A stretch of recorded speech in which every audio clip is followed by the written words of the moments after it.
okay, with his people and the NDC have thoroughly, okay, done their work and have seen that we need an urgent, feasible policy to deal with the menace of unemployment. Okay. And that feasible policy is a 24-hour economy. The 24-hour economy is very simple. 1 job, 3 shifts, 3 persons. And you think that Gen Zs are willing to work? For instance, if your shift is within the early mornings, you think that Gen Zs are ready for that task? Let me tell you, Gen Zs are very ready to work where they have the opportunity to work. When you go into the Western countries, Gen Zs work because their economies afford them the opportunities to work even while in school. And so if we are afforded the same opportunities in Ghana here, Gen Zs very much so would want to work. You would attest with me that you have a number of Gen Zs, a plethora of them, who are not even in school for the simple fact of financial constraints. Why do you think? But is that not the reason we need a great transformational plan? What great transformational plan when there is no credibility or integrity to it? Like I've already indicated to you. No. Please. I don't agree. Please. You shouldn't use the word integrity. You will get the opportunity to defend. Hold your gun. Hold your gun. I have already indicated to you.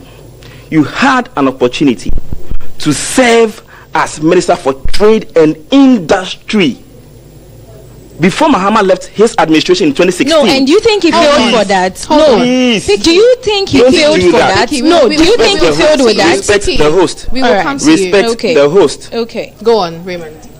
When Mahama left the reins of government and power in 2016, manufacturing and industrialization was in the regions of 8%.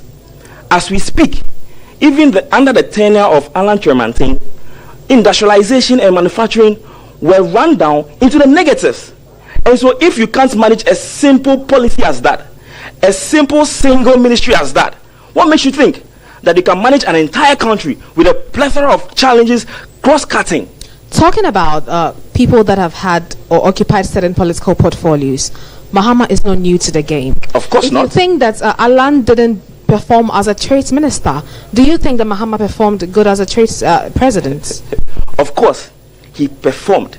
I'll let you have your take on that. He gave an account of himself. But he was voted out. Yes, it is for the simple fact that we have a group of individuals who are so self-conceited, so self-indulged, who would use every whimsical opportunity, okay, bring platitudinous promises, slogans. We'll give you 1 million per constituency, 1 village, 1 dam, and all of those things. And so the Ghanaian people bought into those empty promises. And so it is just I can acquaint it or try to draw a similarity between that situation and this saying, when you have a bird in hand is better than 2 in the bush. But at the time, we didn't know that. We thought that we could abandon our bird in hand and chase 2 in the bush. So all of that grammar to describe the NPP's poor performance. Exactly. Okay. Picky, he says that Alan Kyerematen occupied a ministerial position and failed. How do you respond to that? I don't agree to what he's saying, in a sense that if you don't agree, bring facts. In a sense that when Alan John Kojo Kyerematen was in the MPP, he did a lot for the government and the president, the current president, Nana Akufo-Addo. What did he do?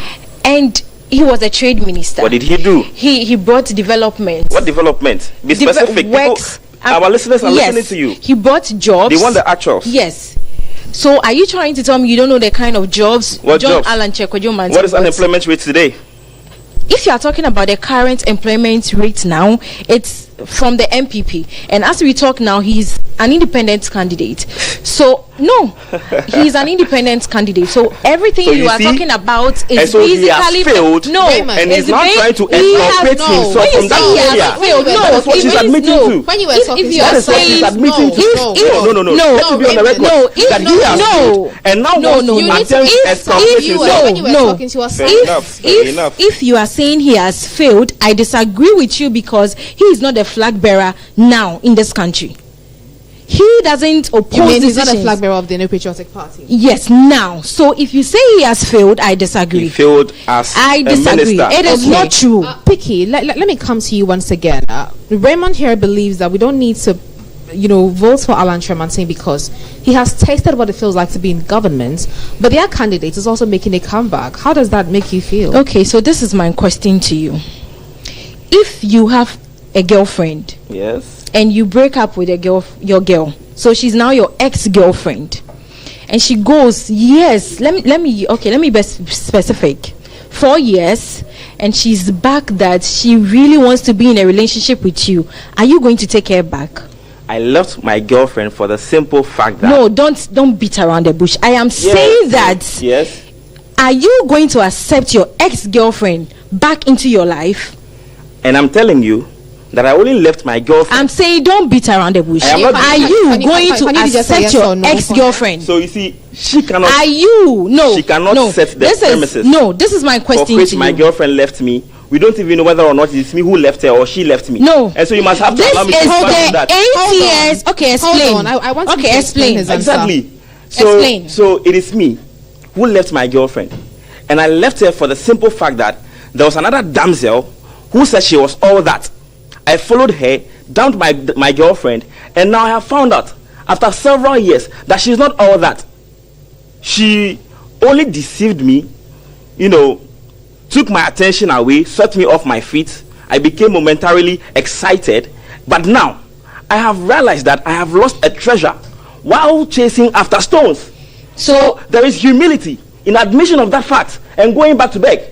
So are you saying women are fools? Who said so? But this is not even about Exactly, so yes, so let's I- narrate I'm it struggling to let me understand, narrate the notion it. behind No, that. let me narrate it to your question. What she said. Yes, Ghanaians are not fools. of course not. Rethink afar. This is someone we are talking about who has led and ruled Ghana for 8 years. What did he do? You are talking about credibility. Mama ruled Ghana for 8 excuse years. me. You are talking about whatever. You are talking about Did she credibility say Mama ruled Ghana for 8 years? and whatever. Okay. So whether it is 4 years, it is 2 years, it is 1 year he ruled the nation, what did he do? And the person is coming back with a Ray Brown manifesto to come and deceive Ghanaians. What are you talking about? Picky, on that deception note, let's take a quick No. break because I'll have it to is- respond no, quickly. No, it is too heated. No, hold on. We need to calm I down. have So to respond quickly. No. Please. Ghanaians are not I'm in fools. That is charge. what I want you I'm to in charge understand. of this No program. Thank you problem. very much. You're still watching the Gen Z Manifesto. We are back after this break. Don't go away.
Still the Gen Z Manifesto, and I am Tutuwaa Danso. I don't want us to go back to our earlier conversation because I thought that was too heated. Both parties were being too personal. Let me come to you, Raymond, on your policies outlined in the manifesto. So I want to find out the NDC's plan for health, because in your manifesto it was stated that especially in senior high schools, they will establish satellite clinics in the various boarding schools.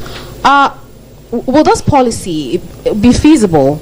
Of course, it is going to be feasible, and so the NDC intends to, when the Ghanaian people... Before I let you continue with your answer, you paid attention to issues happening on senior high school campuses where we have had medical negligence. Will this satellite clinics address some of these issues?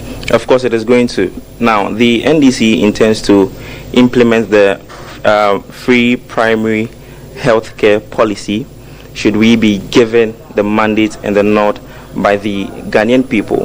What this means is that before we left government, you saw that we expanded healthcare infrastructure. We're talking about polyclinics and the cheap compounds that were built across the entire country. The NDC intends to continue to expand these infrastructures to reach underserved communities. Now, the implication of the free primary healthcare policy is also going to mean that persons within these underserved communities can have access to healthcare free of charge without even having to produce on senior high school. Yes, I'm going to relate that to it. Okay. Yes, without having to produce the healthcare, the what is it, the NHIS card and all of those things.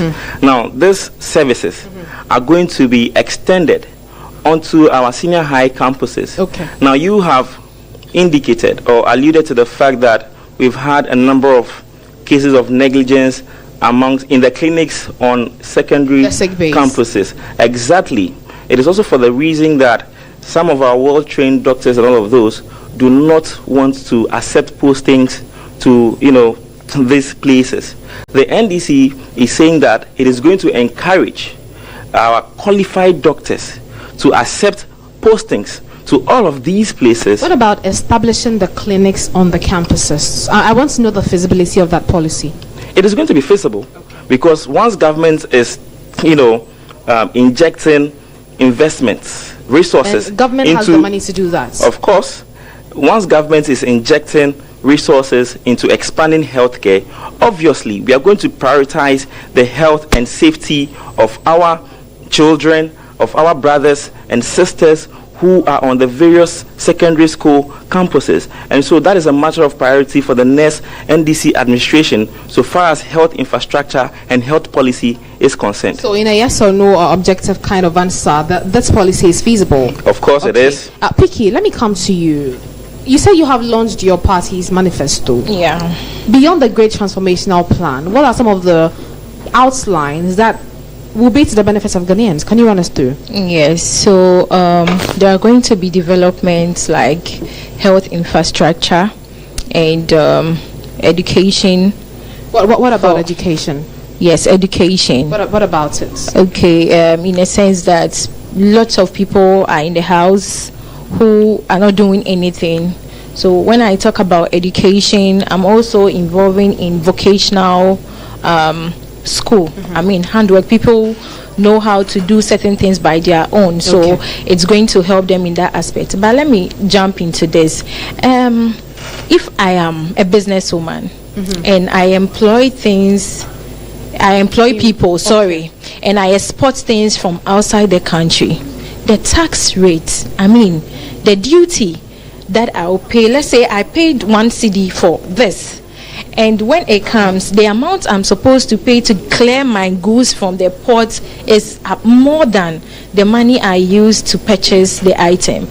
And John Chairman is saying that when he comes, he's going to make sure it is tax-free. Tax-free doesn't mean you are not going to pay anything. At least, like how you do Momo transaction. If it's 1 cedi, there is a little charge. So that is how it is going to be. And I think it is fair enough for the business women and big people exporting goods from different countries to Ghana. I think it's fair. Okay, let me go back to the education once again. And I'm asking because we are Gen Zs. We believe so much in formal education, for instance. If the movements for change is promising to make education in the country better, in what respects? The NDC, for instance, is talking about the no fee stress policy for first-year university students. The NPP has already implemented the free senior high school policy. When it comes to movement for change, what is that policy? Okay, so Alan, or Movement for Change, is going to ensure, or it's going to be a force, whether you want to school or you want to work, and he is going to ensure that you work if you want to work. If you want to school, he's going to ensure you school. So when you are saying how does he give that assurance that you will go to school when you choose to go to school? Is he saying that he's going to review the free SHS policy? Is he going to scrap it off? What is he doing for the students? I think they're interested. Yes. So real quick, what he's really doing for the students is he's ensuring education for them in such a way that when he's going to run okay, let me give you the chance to put your thoughts together. Let's still talk about education. The no fee stress policy, people have raised concerns that it will just be a burden to the debts of the country. How do you address those concerns? Okay, thank you very much. And so a pretext to that, it would interest you to know that in 2023, out of the 448,000 students who came out of our secondary school, only 27, a paltry 27% of that number were able to have access to tertiary education. What year was this? 2023. 2023. That's yes, last year. Okay. Yes. Just 27% of the number had access to tertiary education, and majority of the course can be alluded to financial constraints.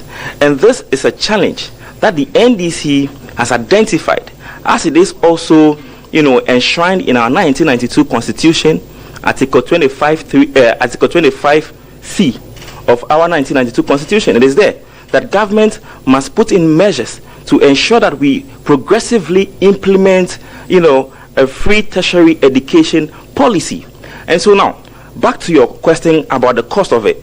It would also interest you to know that the cost of running our government, or the budget allocation to the office of the government machinery, has risen from 790 million Ghana cedis in 2016 to 2 billion Ghana cedis in 2024. And the NDC has identified all of these things and still says that I want to pay fees for over 250,000 tertiary students. Because you admit yes, that nationwide, on the average, over 250,000 people go to school every year. Yes. And you're going to be paying about between 2,000 and 3,000 capacities for them in the first year. Yes. The NDC has acknowledged that there has been mismanagement of the economy, as yes, people like to say, yes, on the part of the New Patriotic Party. Yes. And you still want to go ahead, yes, and add on. Yes. And so the NDC is telling you that we are in our current predicament because of mismanagement. The NDC is telling you that we can run the office of government machinery at a far lesser cost. And so the NDC is telling you that when it comes to government in 2025, it is drastically going to cut down the consumption, the wasteful expenditure in the office of the president. Okay. And so that is where we are going to find the money and invest to finance exactly more important stuff than flying private jets across the world. Okay, that's okay. Picky, you get the final say actually. Why should the youth be interested in the movement for change? The youth should be interested in the movement for change because Alan is for the people. Okay. And he's someone we can rely on. Is for the people. You don't think Mahama is for the people. Alan is for the people. Alan is for the people. Okay. And he's reliable. He's a trusted person. Okay. Indeed, when we rely on him, I think Ghana will be on the moon. Okay. Simply put, Alan is reliable, as Picky said. You're still watching the Gen Z Manifesto. Up next is the Z Take with Natasha Jamira.